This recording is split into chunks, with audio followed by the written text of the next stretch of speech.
నలుగురు అంతర్రాష్ట్ర బైక్ దొంగలను నెల్లూరు జిల్లా పోలీసులు అరెస్టు చేశారు. 30 లక్షల రూపాయల విలువైన 56 బైక్లను నిందితుల వద్ద నుంచి స్వాధీనం చేసుకున్నారు. నిందితులు అల్లూరు మండలానికి చెందిన వారిగా ఎస్పీ కృష్ణకాంత్ తెలిపారు. కొడవలూరు మండలం పద్మనాభ సత్రం వద్ద వాహన తనిఖీలు చేస్తుండగా పట్టుబడ్డారని వెల్లడించారు.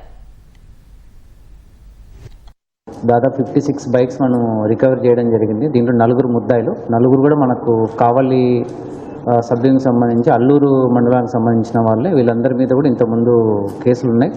మోస్ట్ ఆఫ్ ద కేసెస్ కూడా ఈ బైక్ థెఫ్ట్కి సంబంధించిన కేసులు ఉన్నాయి. 2021 నుంచి వీళ్ళు యాక్చువల్గా మనకు పోలీసులకి అందుబాటులో లేకుండా ఉన్నారు.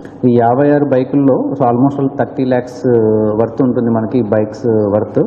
దీంట్లో మనకు డిఫరెంట్ డిస్ట్రిక్ట్ సంబంధించి మన నెల్లూరు డిస్ట్రిక్ట్ సంబంధించి 24, తిరుపతికి సంబంధించి 21, ప్రకాశం 8, బాపట్ల 1, కడప 1, తూర్పుగోదావరి జిల్లా 1.